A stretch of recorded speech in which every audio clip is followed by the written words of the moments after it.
係復活節主日。請會眾同唱淺綠色嘅新普天頌讚第273首，稱謝復活主。喺呢個迎接救主耶穌再嚟嘅日子，讓我哋一齊歌頌永活嘅神。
請會眾仍然站立，我哋同誦使徒信經。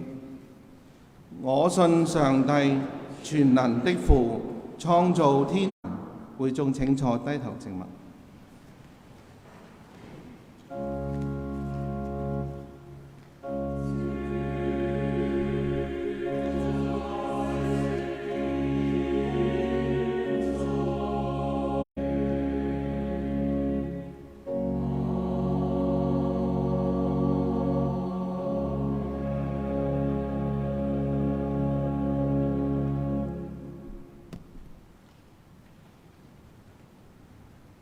請會眾一齊低頭誠心祈禱。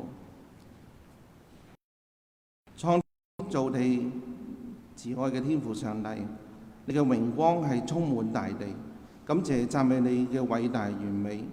你賜下我哋不單止有你生命嘅氣息，微小嘅人算什麼？你竟顧念我哋，你還賜下奇妙嘅救恩，拯救我哋呢班卑微唔配嘅罪人。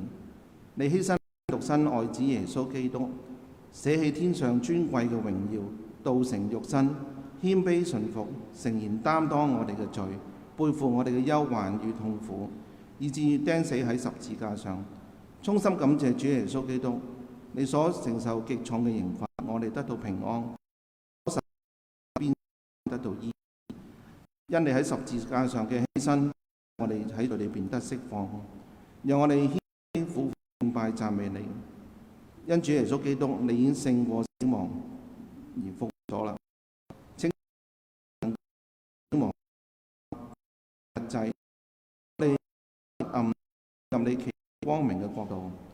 衷心感謝你重生咗我哋，使我哋靈魂得救得自由，能夠與你和好，成為阿爸父嘅兒女，使我哋得着有你嘅永生，滿有喜樂嘅盼望，可以得着你不能朽壞、不能沾污、不能傷殘，你為我哋存留喺天上嘅基業。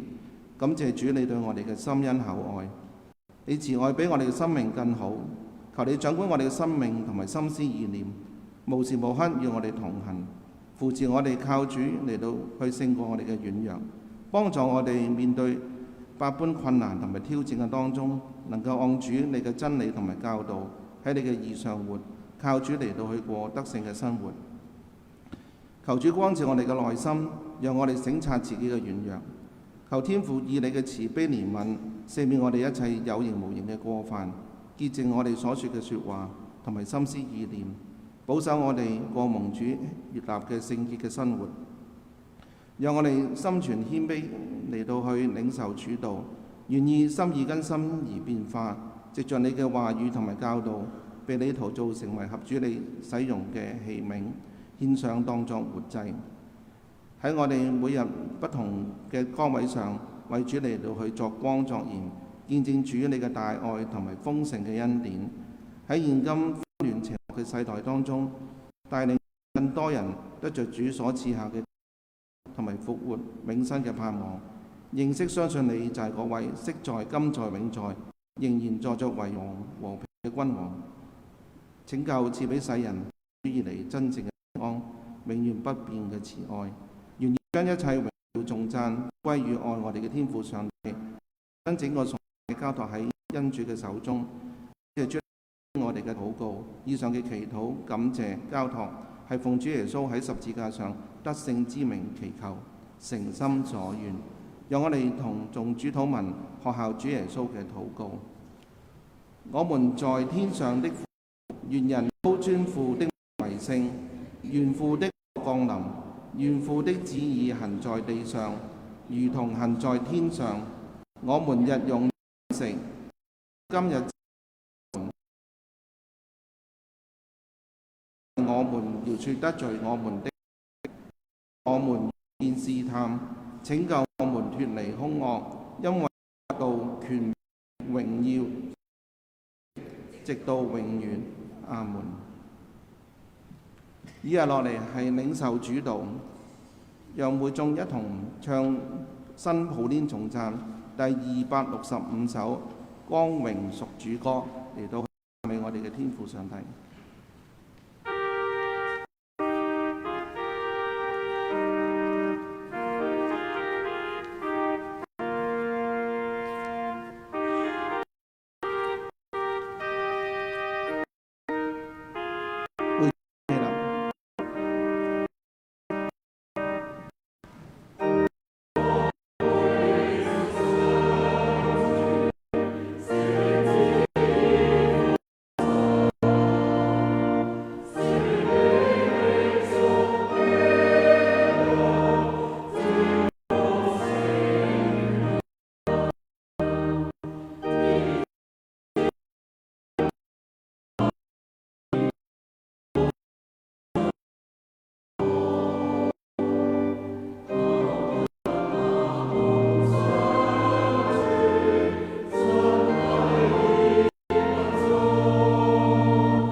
會眾請坐。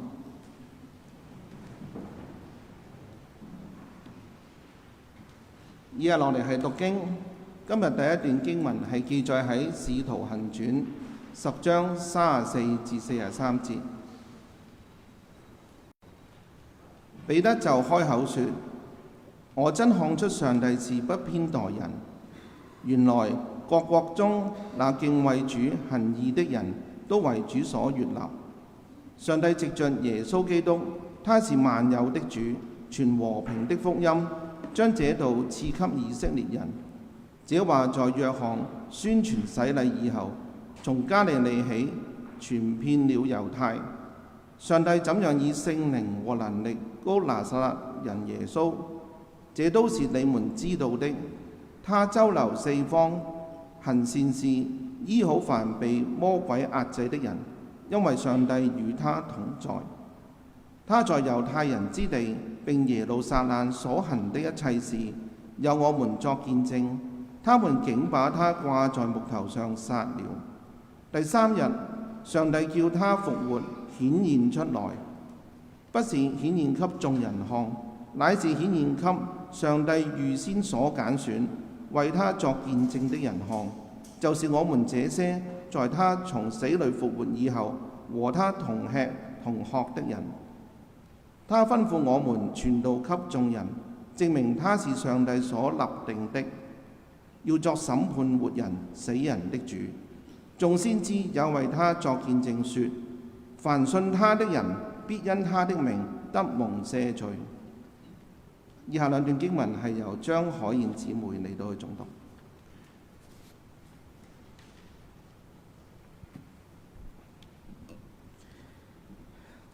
第二段經課，哥林多前書15章12至19節。既傳基督是從死裏復活了，怎麼在你們中間有人說沒有死人復活的事呢？若沒有死人復活的事，基督也就沒有復活了。若基督沒有復活，我們所傳的便是枉然，你們所信的也是枉然。並且明顯我們是為上帝妄作見證的，因我們見證上帝是叫基督復活了。若死人真不復活，上帝也就沒有叫基督復活了。因為死人若不復活，基督也就沒有復活了。基督若沒有復活，你們的信便是徒然，你們仍在罪裏。就是在基督裏睡了的人也滅亡了。我們若靠基督，只在今生有指望，就算比眾人更可憐。第三段經課，約翰福音20章1至2、11至18節。7日的第一日清早，天還黑的時候，抹大拉的瑪利亞來到墳墓那裏，看見石頭從墳墓挪開了，就跑來見西門彼得和耶穌所愛的那個門徒，對他們說：有人把主從墳墓裏挪了去，我們不知道放在哪裏。瑪利亞卻站在墳墓外面哭，哭的時候低頭往墳墓裏看，就見兩個天使穿着白衣，在安放耶穌身體的地方坐着，一個在頭，一個在腳。天使對他說：婦人，你為什麼哭？他說：因為有人把我主挪了去，我不知道放在哪裏。說了這話，就轉過身來，看見耶穌站在那裏，卻不知道是耶穌。耶穌問他說：婦人，為什麼哭？你找誰呢？瑪利亞以為是看園的，就對他說：先生，若是你把他搖了去，請告訴我，你把他放在哪裏，我便去取他。耶穌說：瑪利亞。瑪利亞就轉過來，用希伯來話對他說：拉波尼。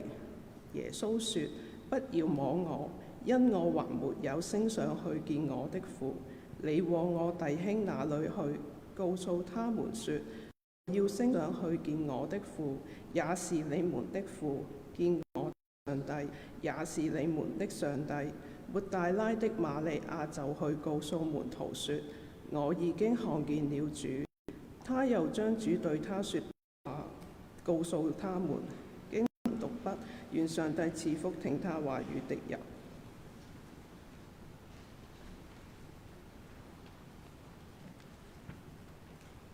依家落嚟係歌頌，係由本堂嘅聖樂班嚟到去獻唱。佢哋今日所獻唱嘅詩歌係 The Lord is risen today。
以下落嚟係宣道，今日係由本堂余大海執事嚟到去見證主道。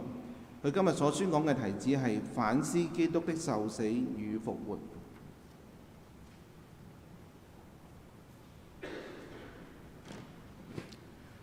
弟兄姊妹平安，今日係復活節。首先我應該講係基督復活咗啦，佢真係復活咗，係一個值得高興嘅日子嚟嘅。當我預備有關今日嘅講道嘅時候呢，我曾經諗過一啲嘅題旨啊，我就話要好唔好用復活節嘅得勝呢，或者係復活節嘅盼望，或者甚至講哈利路亞成了。咁但我再諗落去嘅時候呢，我發覺到喺復活節裏邊呢，我哋唔能夠淨係講復活，我哋一定要提埋十字架，因為兩者係息息相關嘅。講到十字架呢，就無論我哋喺屋企嘅裏面嘅裝飾，或者有一啲嘅耳環、首飾啊、頸鏈，甚至上係國家嘅國旗，仲有咧紋身，原來呢啲咧隨處可見嘅。但係有幾多人知道咧？喺2000幾年之前，耶穌基督佢被掛在木頭上面，嗰個意義係啲乜嘢咧？原來十字架係基督教嘅記號嚟。喺今日復活節裏邊咧，讓我哋再反思基督嘅受死同埋復活，同我哋切身嘅關係，同埋基督復活所帶嚟嘅盼望。讓我哋一齊祈禱。愛我哋嘅天父，當我哋思想到基督喺十字架所成就嘅救贖，我哋只係有感恩。我哋多謝你賜咗俾我哋喺世上無可比較嘅恩典同埋大愛，而基督嘅復活徹底粉碎咗死亡嘅轄制。求你教導我哋應該點樣回應基督嘅受死同埋復活。願今日所講嘅、所領受嘅，都喺你面前蒙悅納，誠心所願。今日我選咗嘅主題，個題旨係叫做反思基督嘅受死同埋復活。你點解要反思呢？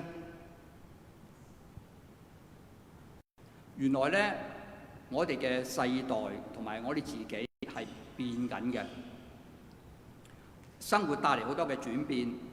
嗱，譬如我哋嘅家庭啦，我哋啲財政啦，社會嘅價值觀啦，有邊個敢講話我哋呢啲嘢呢係一路都唔會變嘅？我相信大家都知道，就一直都變緊。特別最近美國新總統上場之後呢，我哋更加係面臨到好多嘅呢啲嘅關稅或者其他好多嘢嘅一啲嘅變動，係咪啊？變係我哋今日世代係唔能夠避免嘅。你試下，如果你企喺條溪嘅時候，啲溪水流過喺你面前嘅溪水，呢一秒鐘同埋下一秒鐘已經唔同咗，都係好似流緊都係水，但係佢都係變緊嘅。我哋要反思，就係話喺呢個變動嘅時候，究竟係對我哋有咩影響呢？我咧就慣咗咧，就係我飛完髮之後咧，咁我就同我4歲嘅孫女咧，好多時候我問佢嘅，我話誒，公頭有冇唔同咗啊？咁樣，咁我就 expect 個孫女咧，通常佢就會講啦，佢就話係啊，公公你啲頭髮短咗咯咁啊，今次我就問我4歲嘅孫女啦，同樣問題，我話公公個頭有冇唔同咗啊？孫女望一望。佢唔係話我頭髮短咗，佢係話公公啊，你頭髮啲顏色好似唔同咗啊！咁我明白啦，其實我係在變緊，我老咗啊嘛，我開始發現到原來我啲頭髮都係開始有灰白色出現咗啦。所以我哋唔能夠係避免話啲嘢係唔變嘅。我哋要喺個改變時代，我哋更加要反思基督嘅受死同埋復活。不過有一件事我哋知道嘅，就係十字架同埋復活嘅真理係唔會隨時間嚟改變嘅，呢個係一個真理。另外呢，基督喺十架上面成就嘅同佢嘅復活係分唔開嘅。喺新約聖經裏邊呢，時常我哋都會睇到就係新約聖經將救贖同埋復活係拉埋一齊，係分唔開嘅。因此我哋更加要思想復活同埋受死個中嘅意義。另外呢，我哋要重新去仰望十架帶嚟嘅應用。喺呢個變更嘅世代裏邊，其實十架所帶嚟嘅應用係一直係會唔同咗嘅，跟時代嘅唔同係會唔同咗嘅。因此我哋要反思。嗱，另外呢，反思仲可以幫助我哋呢，係同上帝建立一個更具體嘅一個關係。十字架同埋復活成為我哋同上帝今日相遇嘅地方。特別今日係復活節就更加啱啦。十字架同埋復活成為我哋同埋上帝今日相遇嘅地方。好啦，讓我哋再反思十字架嘅福音，一個好似係耳熟能詳嘅一件事情。喺以賽亞書第4首嘅僕人之歌裏邊係咁樣講過：我哋都如羊走迷，各人偏行己路。耶和華使到我哋眾人嘅罪孽都歸喺佢嘅身上。喺羅馬書更加咁講到，罪嘅工價乃是死。大家都知道啦，喺舊約裏邊呢，就以色列人佢係要動物嘅血嚟作為一個贖罪嘅。但係大家知唔知啊？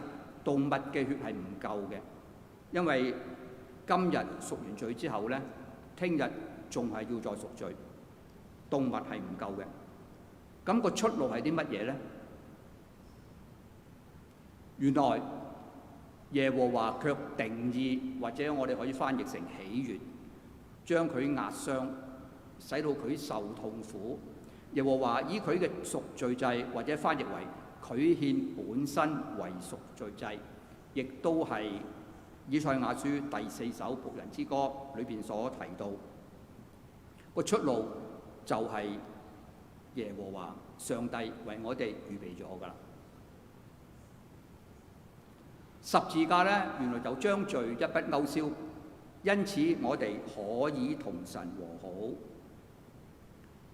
只有藉住基督嘅釘十架、流血捨身，我哋嘅罪得到赦免，先至可以同神和好嘅。此外並冇其他嘅方法。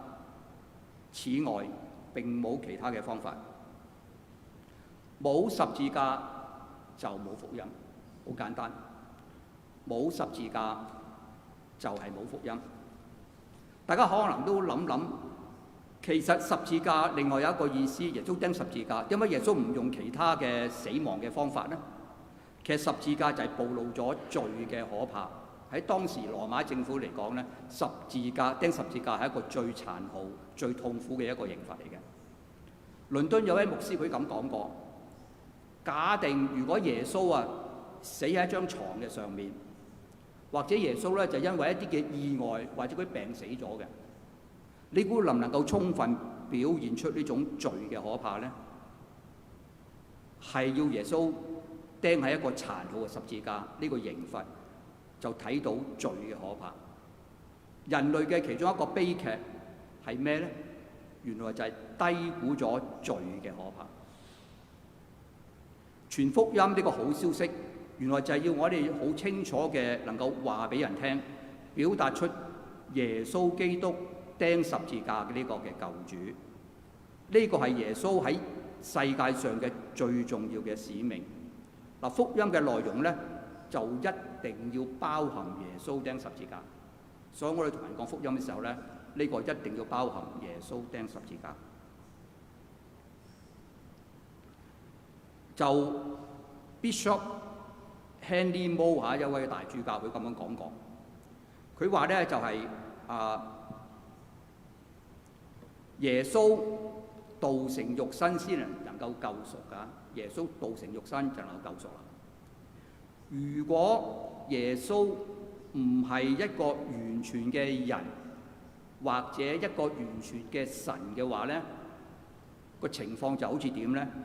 佢就話就好似一條橋啊，就有一邊係斷咗嘅。即係話咧，如果唔係一個全人全神嘅話咧，根本就唔能夠完成呢個嘅救贖。所以呢個就係我哋道成肉身呢個好緊要嘅一個嘅觀念喺度。而 William Temple 英國嘅大主教咧，佢亦都係咁樣講過。佢話點咧？原來我哋嘅基督教同其他宗教唔同嘅地方咧，就喺呢度啦。我哋試想有一條好長嘅梯，梯下低咧就係有好多嘅人喺度啦。咁咧就基督教係點樣咧？基督教嘅神，佢就係主動咧，就喺條梯上面就落嚟，道成肉身，然後同我哋和好翻喺十字架上面嘅犧牲受死。其他宗教係點咧？啲人就搏命咧，就係向上挨頭向上望啦，或者爬呢條梯，希望可以睇到究竟佢所信呢個神嘅樣係點樣。呢個就係基督教同埋其他宗教最唔同嘅地方，亦都係基督教最獨特嘅一個地方。嗱，呢度一張嘅耶穌釘十字架嘅圖畫。十字架係父藉着子為世界一次永遠成就愛嘅行動，一次永遠成就愛嘅行動。你自想想啊，一位能夠差佢嘅獨生愛子喺十字架上為我哋死嘅一位咁嘅上帝，一位咁嘅神，你點能夠話佢唔愛我哋呢？你點可以話呢個神係唔愛我哋呢？嗱，而家就讓我哋再睇睇今日嘅主題經文。今日嘅主題經文亦都係今日嘅經課裏邊嘅其中一段嘅。嗱，我哋先講講就係呢個主題經文嘅一啲嘅內容先。呢個就係我哋嘅主題經文啦，《哥林多前書》15章12到19節。字係細啲，不過唔緊要㗎。一陣間我會將呢段經文咧再讀一次俾大家聽，因為呢段經文係一個好有意思嘅一段經文嚟嘅。嗱，個背景係點樣咧？喺舊約時代咧，以色列人咧就認為人死咗之後咧就要去到一個嘅陰府嘅裏邊。佢對肉體嘅復活咧持住一個懷疑嘅態度，好似喺《傳道書》第9章嗰陣時都係咁樣有咁嘅提過㗎嚇。嗱，特別係猶太教嘅分支就係撒都該人，佢哋係否認咗靈魂不滅同埋肉體嘅復活，就好似《使徒行傳》23章第8節有提到。嗱，另外咧，希臘人咧，佢哋相信靈魂係不滅嘅，佢哋否認咗肉體嘅復活，因此對佢哋嚟講咧，永生係乜嘢咧？就係脫去咗一個肉身，就翻去一個靈魂嘅狀態。哥林多教會咧就受咗好多呢啲猶太教同埋希臘文化嘅影響啦，因此出現咗就係點啊？佢哋否認咗肉體復活嘅人，有好多嘅信徒咧喺教會裏邊咧係否認咗肉體復活嘅。嗱，保羅就針對呢樣嘢咧，佢特別講出咗，佢點講啊？佢話如果否認咗肉體嘅復活，就等於否認咗耶穌嘅復活。追根究底咧，即係話對福音嘅真理同埋信仰嘅本質係否認咗。所以咧，保羅就寫咗今日呢一段嘅經文，同哥林多教會就講咗呢段嘢出嚟。嗱，保羅喺第12節就講咗啦，佢話好多人咧係唔信服嗰個復活嘅事嘅。佢話既傳基督係從死裏復活咗，點解喺你哋中間有人講冇死人復活呢件事呢？12節咁講過，佢就不厭求長咁，佢就要希望信徒能夠明白到基督復活或者復活呢件事係實在係有嘅。嗱，當保羅寫呢封書信嘅時候呢，同耶穌復活係大概相差咗20幾年，即係話咩咧？嗱，耶穌曾經有6次嘅復活係顯現過出嚟俾人睇過，咁咧而有啲人親眼睇過耶穌復活嘅咧，喺當時嗰個時候咧，亦都仲係在生嘅。嗱，喺呢段經文之前咧，第1到第11節咧，其實就係重複咗保羅講嘅福音。不過喺12節開始咧，保羅就特別針對咧，就係呢個復活嘅呢件事情咁講嘅。耶穌嘅死同埋復活喺救恩裏邊咧，係唔能夠各自孤立嚟睇兩件大事嚟嘅。嗱，耶穌嘅死就付出咗救贖嘅代價，復活咧就彰顯咗救贖嘅大能，衝破咗呢個陰間，得勝死亡。所以兩件事係互相係叫做咩？相輔相成啊！兩件事。好，嗱，我而家就係睇埋呢度先嚇。基督十字架同埋受死嘅復活係基督教最重要嘅真理，成為我哋信仰同埋盼望嘅根據，亦都係福音傳播嘅重點。如果耶穌冇復活嘅話咧，整個福音信仰就站立不住，因為復活嘅核心就係耶穌嘅復活。好啦，我慢慢嘅將呢段經文再讀一次俾大家聽。希望大家聽嘅時候咧，睇到嗰個嘅重要性同埋我哋要信復活嗰個嘅，我哋要認真要睇呢件事情。既傳基督係從死裏復活了，怎麼在你們中間有人講沒有死人復活的事呢？若沒有死人復活的事，基督也就沒有復活了。若基督沒有復活，我們所傳的便是枉然，你們所信的也是枉然。並且明顯我們是為神妄作見證的，因我們見證神是叫基督復活了。若死人真不復活，神也就沒有叫基督復活了。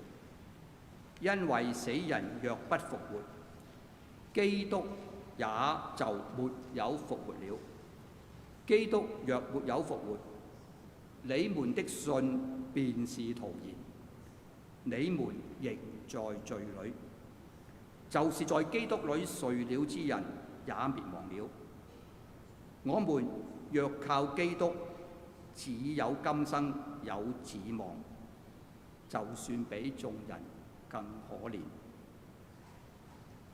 我們若靠基督，只有今生有指望，就算比眾人更可憐。如果耶穌冇復活嘅話，喺英國嘅時候，我就同一對嘅夫婦咧，我哋就每個禮拜日咧，我哋就去倫敦近郊，我哋就喺倫敦近郊咧，就一個小時嘅火車嘅路程咧，我哋就係去一個嘅小鎮咧，就做一個短宣嘅。個小鎮咧就係有華人嘅工人喺度啦，咁個老闆係個華人嚟嘅。咁因此咧，我哋喺火車上面咧，就好多時候我哋會談到人生啊，或者係信仰嘅問題。咁我記得有一次咧，我哋就談到一個信仰嘅問題。咁個太太啦，即係呢對夫婦嘅太太就同我咁講，佢話：大海啊，你有冇諗過咧？即係假若如果我發現到基督教係假嘅。如果基督教係假呢，我會崩潰。佢就係用兩個字，我會崩潰。嗱，佢呢句説話呢，就提醒咗我好多嘢。因為點解呢？原來呢位太太佢將佢整個人生嘅價值，佢所做嘅嘢，就嘅信念就放晒喺基督教嘅裏邊，放晒喺基督裏邊。即係話呢，就佢心無二意，佢直情就係話：如果基督教係假，我就崩潰咯。如果我哋點諗呢？可能我哋呢，如果我自己有諗啊，如果基督教係假咁唔緊要啊，咁咪又出翻嚟，咪可能信其他宗教或者點樣咯咁樣嚇。即係所謂啊，講唔好聽就係點啊，一腳踏兩船。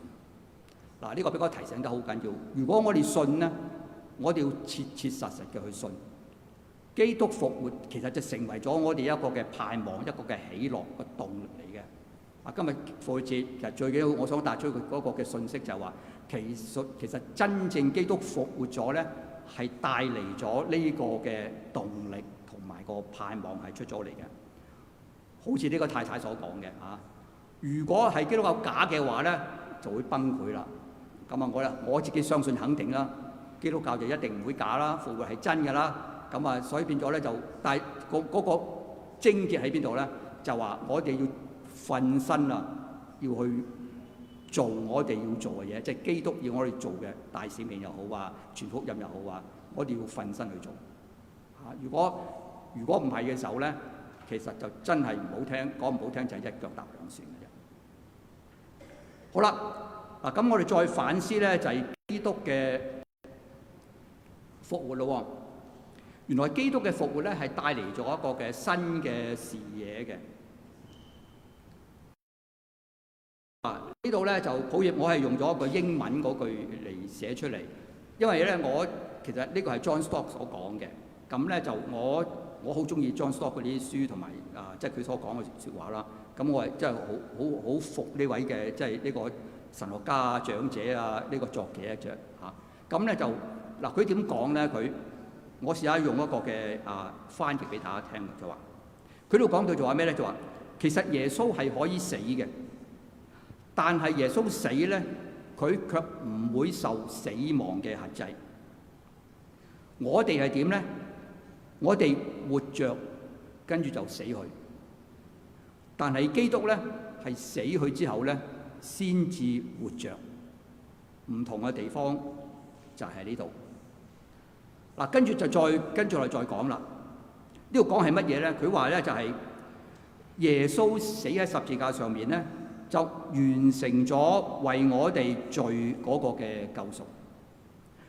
如果耶穌冇從死裏邊復活嘅話咧，咁我哋今日冇一個人咧係有希望罪得赦免，而咧死咗之後咧係回到天家嗰度。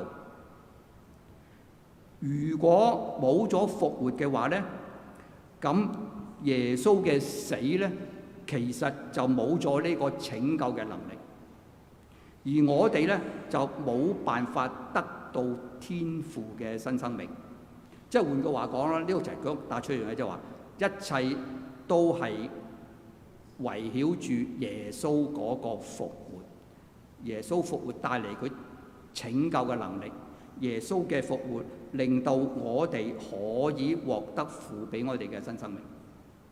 所以復活係一個非常重要嘅一個嘅信息嚟嘅。啱啱今朝嘅靈修咧，就係我就睇到，因為靈修都係講復活節啦。咁我就睇到靈修裏邊，咁有一句説話咧，我覺得好有意思，所以我即刻拎起我份講章咧，喺今朝我就加咗落去。我加咩落去啊？嗱，我就問下大家啦。咁靈修嗰個裏邊提到咧，就話呢個墳墓係空啊，係嘛？一個空墳墓啊，究竟係咪真係乜嘢都冇咧？嗱，大家講啦，耶穌已經復活咗啦，除咗啲細麻布一啲布喺裏邊，仲有咩喺裏邊咧？冇嘅喎。但係靈修嗰個今日睇咧，佢提咗我一樣嘢，哇，係真，原來有嘢喺裏邊。呢個乜嘢啊？死亡咯。原來死亡本身咧，因為耶穌嘅復活咧，死亡喺呢個墳墓裏邊亦都死亡，即係話咧，其實死嗰個唔係耶穌，死嗰個係咩？就係本身死亡，因為耶穌係戰勝咗死亡嘅轄制，亦都讓我哋咧唔受呢個死亡嘅轄制。所以空墳墓咧，其實一方面就係耶穌復活咗啦，其實亦都表彰咗就係我哋再唔受呢個死亡嘅限制，一個好好嘅鼓勵，俾我嚟講好大嘅鼓勵。好啦，我哋睇咗咁多啦，咁其實我哋亦都需要有啲嘅回應，有啲嘅實踐。我哋唔能講係讓我哋充滿咗絕望嘅。喺呢個混亂嘅世界裏邊咧，可能我哋係冇目的。不過，如果我哋透過咗十架，我哋睇到乜嘢啊？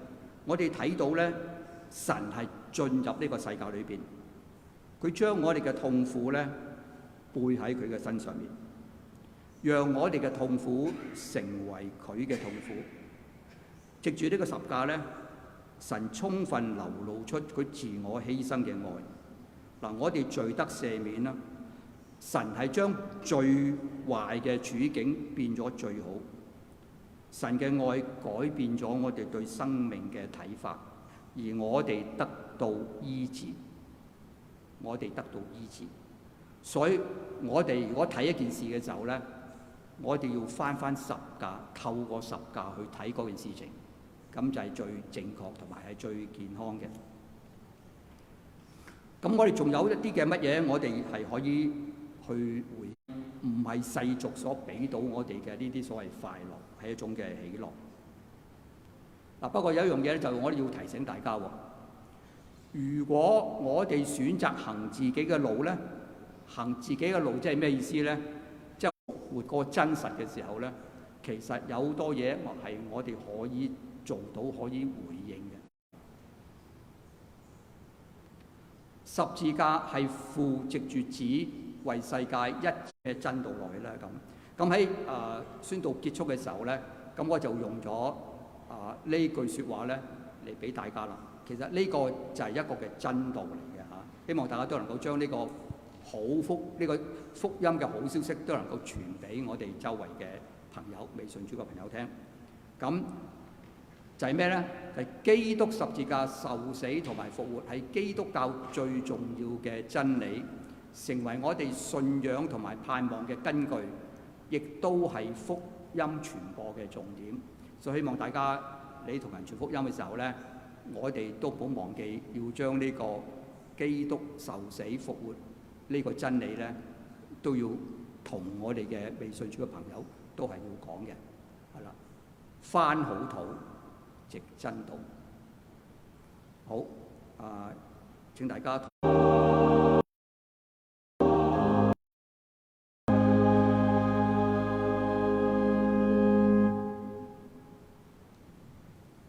姊妹請坐。好，而家咧係喺家事報告之前，咁咧今日係活主啦，咁啊都想問下有新嚟嘅或者一排翻到嚟嘅朋友，我哋揮下俾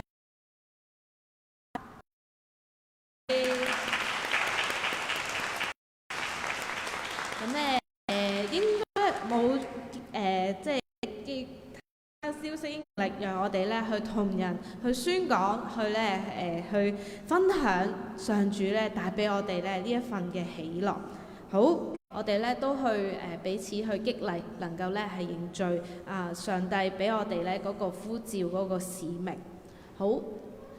跟住咧就係都提一提，我哋喺5月1號勞動節咧，咁我哋教會嘅堂會成員咧會有呢個會議，咁啊會去到華富中心去舉行堂會嘅退休營，咁咧希望堂會嘅值理啦，或者咧係會出席嘅部長或者副部長都可以咧係預留時間啦。咁咧跟住落嚟咧，我哋會有請曾平莊部長就係關顧部嘅部長，我哋咧去為到關顧事工去禱告，唔該。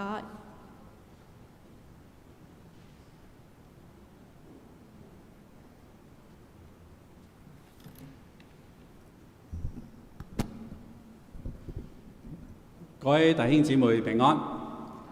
今個月多謝李牧師安排我哋關顧部咧就做一個月禱會，咁都喺呢度咧，直至咧係介紹下關顧部個工作個功能係啲咩咧，服侍係啲咩，功能係做啲咩嘅咧，個事工係啲咩嘅咧。當然第一樣咧，我哋就會康護理院啦，同埋康怡護理院嘅。咁我哋咧會安排一啲活動啦，譬如讚美操啦。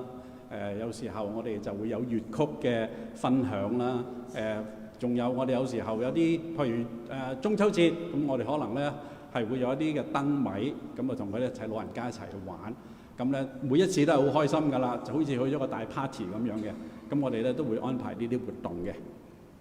咁好多時候咧，我哋都會有一啲小禮物，我哋會送翻俾一啲嘅老人家老朋友嘅，譬如一啲毛巾仔啊，或者係一啲嘅小禮物啊，俾佢哋嘅。咁佢哋收到禮物咧都好開心嘅，都好似慎而重之咧，都唔捨得用嘅，都係一路咧擺喺度嘅咁樣咯。咁就另外啦，大家睇得到咧，我哋會到圖片同我一齊活動。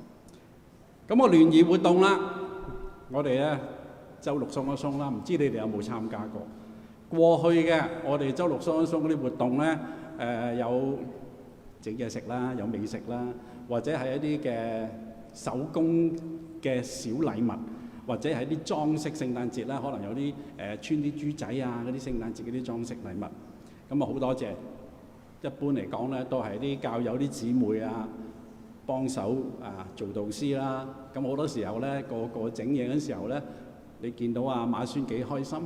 佢就成功咧，整咗佢一生之中第一次嘅糯米糍，係隻隻都咁嘅大細，好開心嘅。咁就另外啦，我哋咧會有一啲嘅關顧嘅講座嘅，譬如我哋有關懷深度行啦。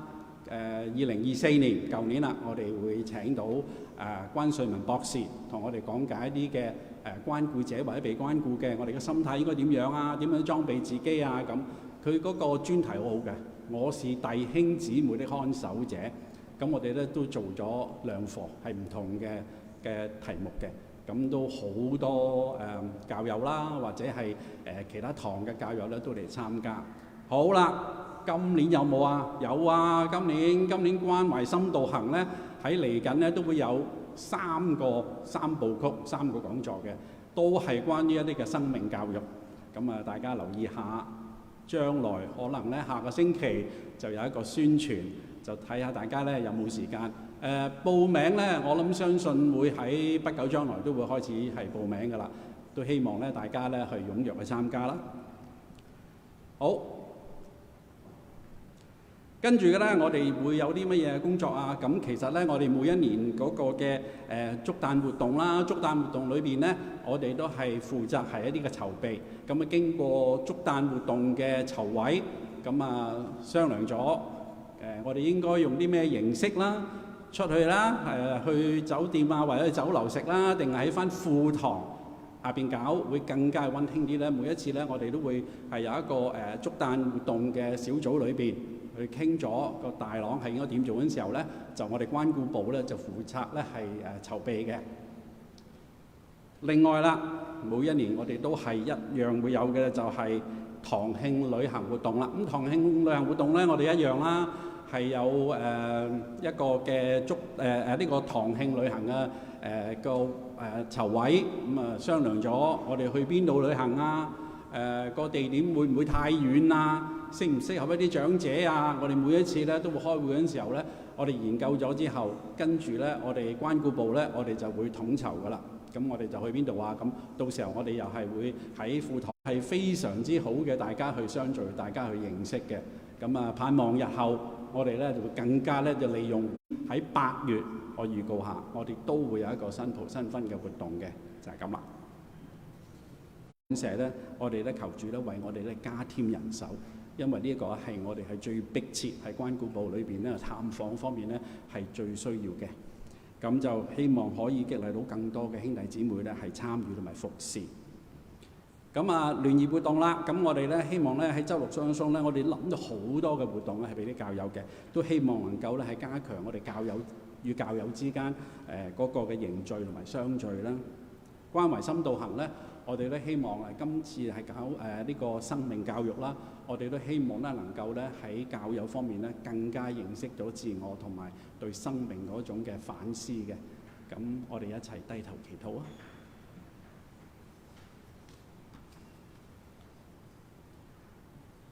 親愛天父，感謝你先愛我哋，又賜下聖靈喺我哋各人嘅心裏邊，時常嘅提醒我哋，我哋應當彼此嘅相愛。特別係為到一啲教友佢身體軟弱嘅，求主你醫治佢哋，又安慰佢哋嘅屋企人，為照顧者加力嘅聯繫相聚，彼此咧加深嘅認識。嚟緊嘅關懷深度行嘅3部曲講。